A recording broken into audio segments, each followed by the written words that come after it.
Next month, a 21-truck convoy carrying medicine, hygiene and other essential items is headed from the UK to the Ukraine, led by a group of volunteers. It's organised by a charity called Convoy for Ukraine, who have organised 24 journeys of this kind since the war broke out 4 years ago. We wanted to learn more about the convoy that's happening in October, so I spoke to Paul Parsons, who leads this initiative. A lot of people watching this programme will probably think driving into a war zone is something you absolutely do not do, but you're doing it for all of the right reasons. Tell us about the next convoy.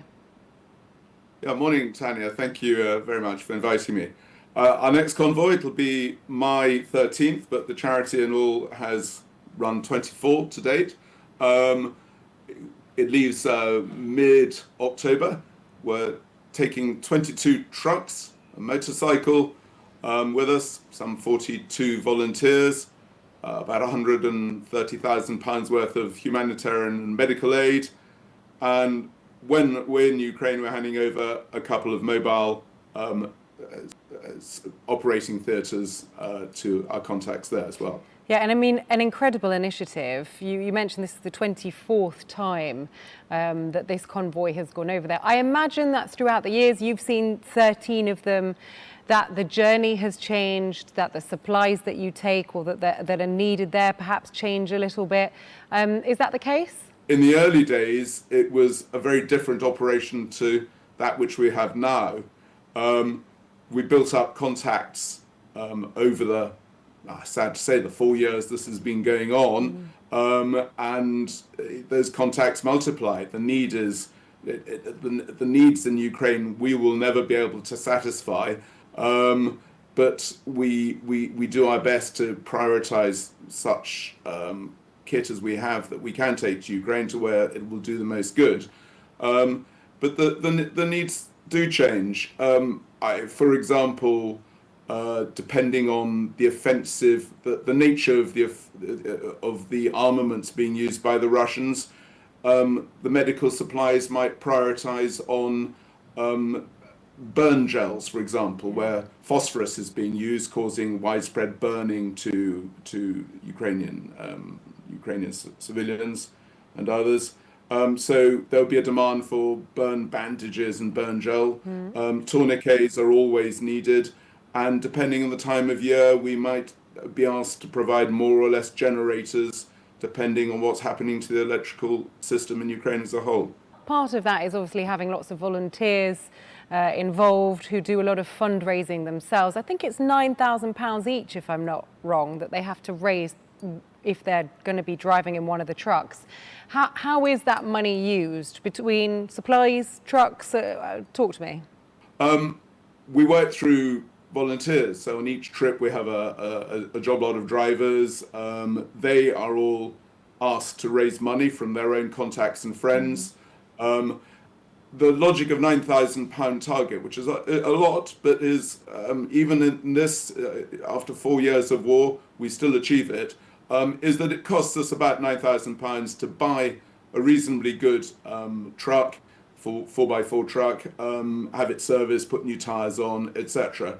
And then through the EU customs regulations, we're allowed to take €10,000 worth of aid in each truck. So say £9,000 of aid, and that equates to the £9,000 target for drivers and co-drivers.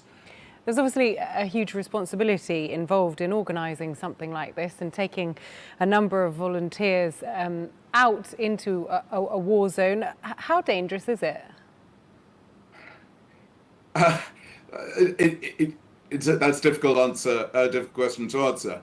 It's more dangerous than here in the UK, obviously.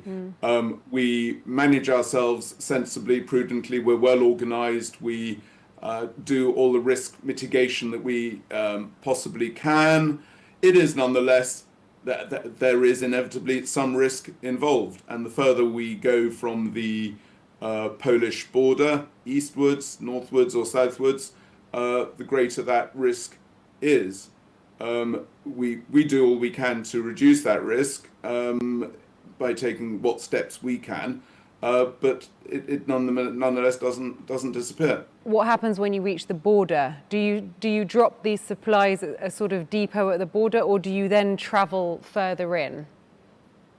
Okay, so journey is to get to the Polish border is 2.5 days very solid driving, long days. First night in Dortmund, so it's really our first big get together as a group to meet each other properly. Same again through Poland to Gliwice, towards eastern Poland the next day, and then on the third day we get to the Polish border.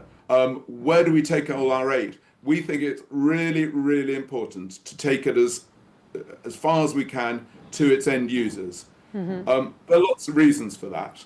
We want to be able to tell all our donors and supporters here in the UK that we've actually handed it over. There's much talk about corruption in Ukraine, and I think some of it at the highest government levels quite warranted. But we want to be able to say that we've bought the stuff that we're taking to Ukraine here in the UK, and we physically handed it over to the end users. From the recipients, the Ukrainians' point of view, they, over these 4 long years of war, have a huge concern that they will be forgotten by the rest of the world. We could, in fact, take nothing at all to them, just meet them wherever we meet them in Ukraine, and that would be a huge morale bonus for them. They would regard that as a great thing. The fact that we're taking aid to them obviously is the material bonus, but from a moral point of view, just us going to see them is worthwhile. Paul, I was reviewing some of the footage that you had sent over kindly to kind of help me see what it all looks like, and I noticed some of the vehicles were sort of passing by a church. What happens at this church? I think it looked like perhaps the cars were there was a ceremony for the cars of some sort. All the trucks we bring from the UK are blessed at the church before they're delivered to the end users. Oh. And this may be surprising. Would be surprising in the United Kingdom, but it's deeply valued in Ukraine.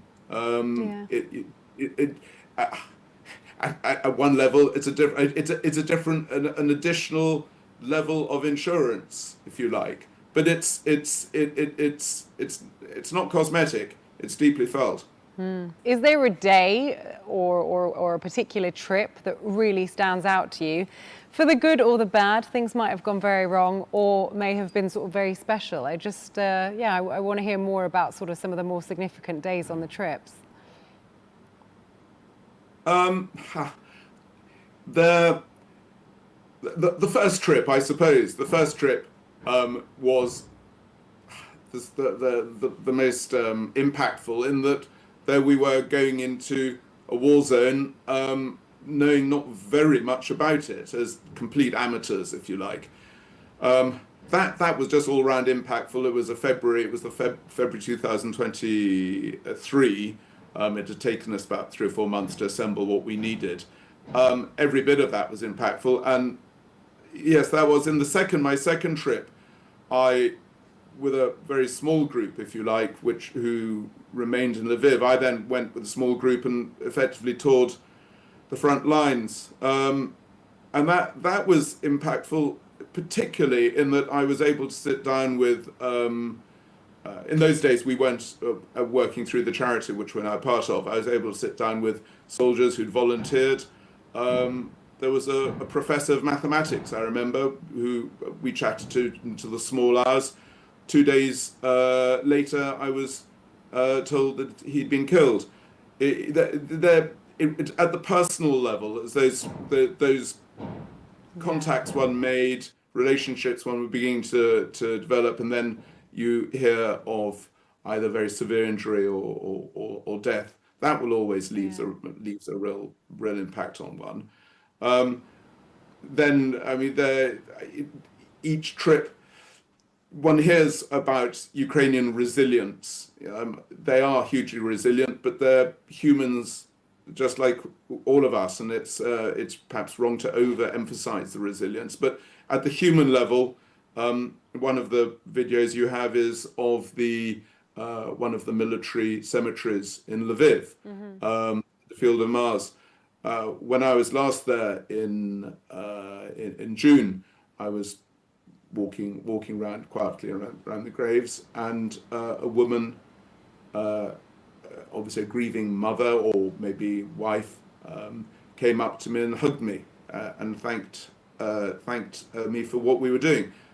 There we go, Paul Parsons there from Convoy for Ukraine.